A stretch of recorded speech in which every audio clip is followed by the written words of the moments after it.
Tak ada siapapun dalam kamarku. Yang ada hanyalah seekor babi yang perutnya terburai, dan dia adalah ayahku. Setelah menekuni studi selama 6 tahun, hari itu aku pulang ke desa kelahiranku. Sepanjang perjalanan dari Bandung, hatiku dibuai perasaan gembira dan bahagia yang tiada taranya. Betapa tidak, aku kembali dengan mempersembahkan gelar kesarjanaanku. Jelasnya insinyur pertambangan. Alangkah senang dan bahagianya hati ayah, karena segala jerih payahnya tidak sia-sia. Begitu benakku, pada yang dibanggakan di kalangan keluarga dan teman sejawat, telah memperoleh kemenangan dalam studinya. Namun alangkah terkejutnya aku ketika lepas maghrib tiba di rumah. Nampak banyak sosok-sosok tak jelas di antara warga desa yang memegang tombak, parang, arit, dan tali penjerat. Hatiku berdetak tidak karuan. Ada apa sebenarnya? Demikian pikirku. Beberapa belas meter di depan rumah, langkahku terhenti ketika mendengar suara raungan nyaring yang menyayat hati.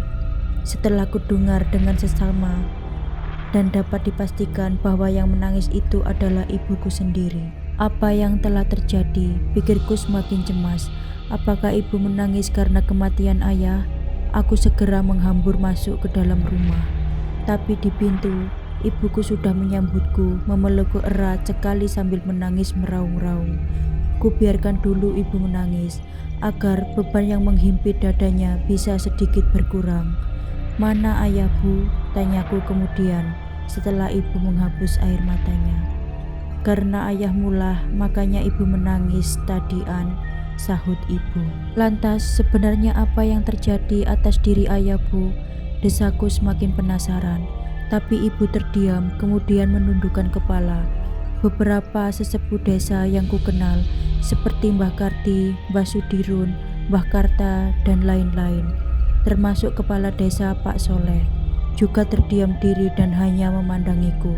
Kelihatannya mereka seperti bingung, tidak tahu apa yang harus diperbuat.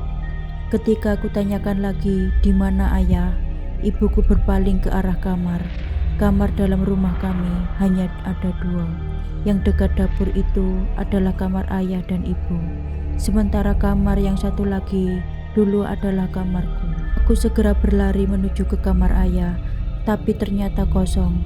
Lalu aku keluar dan masuk ke kamar sebelahnya, bekas kamarku. Dalam kamar itu sudah tidak ada lagi ranjangku dan lemari pakaian. Dan di sudut kamar yang sudah kosong itu, kulihat seekor babi agak menyandar ke dinding.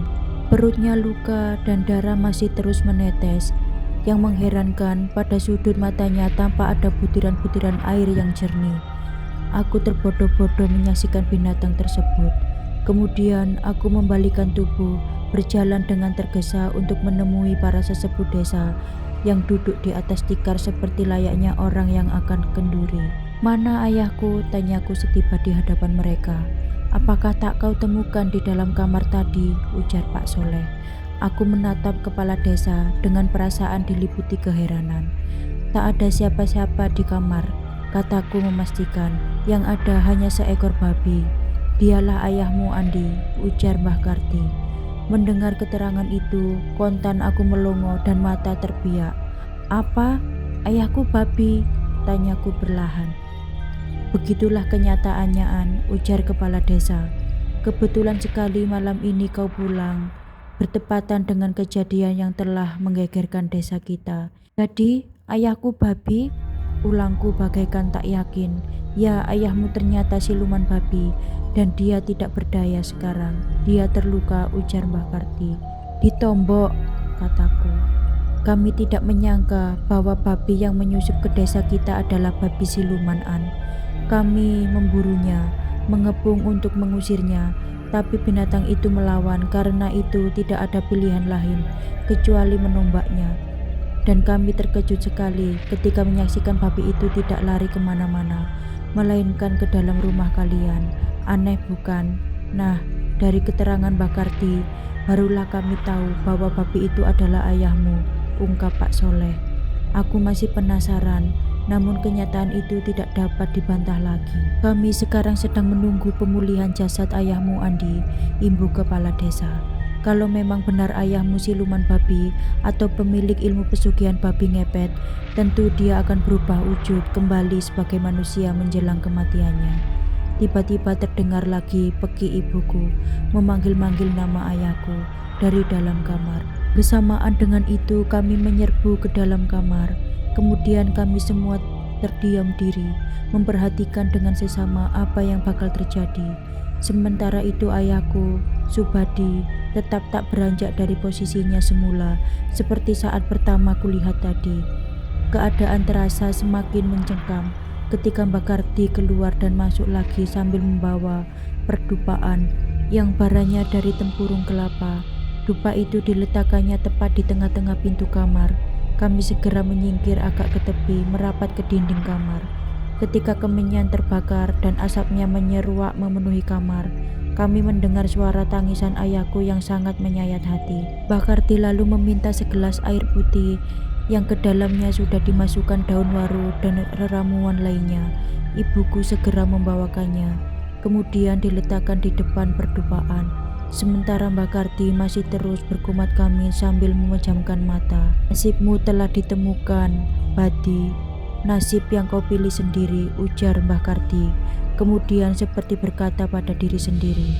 Tak lama, kelihatanlah berubahlah sosok tubuh babi itu menjadi Subadi, ayahku. Namun luka di perutnya tidak hilang. Luka itu sangat parah, telah merobek perut dan memutuskan usus. Apa tak bisa lukanya disembuhkan, Mbah? Tanya ibu. Mbah Karti menggeleng. Suamimu malah sudah tidak bisa bicara lagi, Ina, katanya kemudian. Kini apa yang harus kita lakukan? Tanya ibu lagi. Mbah Karti mengangkat pundak, lalu berkata tidak ada yang dapat kita lakukan lagi untuknya. Mendengar itu ibuku menangis lagi, meraung-raung. Mas Badi, lihatlah anakmu Andi sudah pulang, teriaknya. Ayah menatapku dengan pandangan sayu sekali. Bibirnya bergerak-gerak seperti mengatakan sesuatu, tapi suaranya tidak pernah kedengaran lagi. Aku Andi, ayah, kataku lirih. Aku telah lulus, ayah. Aku telah jadi sarjana, seperti yang ayah inginkan. Aku ingin ayahku gembira menyambut keberhasilanku, tapi ia tak dapat mengatakan apapun lagi, selain mengangguk-angguk dengan mulut berkatup rapat. Tak lama setelah ibu menjerit, ayahku menutup mata untuk selama-lamanya. Perasaan malu bahwa ayahku babi siluman kubuang jauh-jauh ketika aku ingin menyempurnakan penguburannya. Kebetulan tak ada pula orang-orang desa kami, para sahabat dan handai tolan yang menyindirku. Mereka semuanya mengatakan ikut berduka cita dengan kematian ayah, biarpun ayahku ternyata babi ngepet. Sesudah selamatan hari ke-7, aku mendatangi Mbak Karti dan kepala desa. Aku meminta maaf atas kejadian yang telah menimpa ayahku.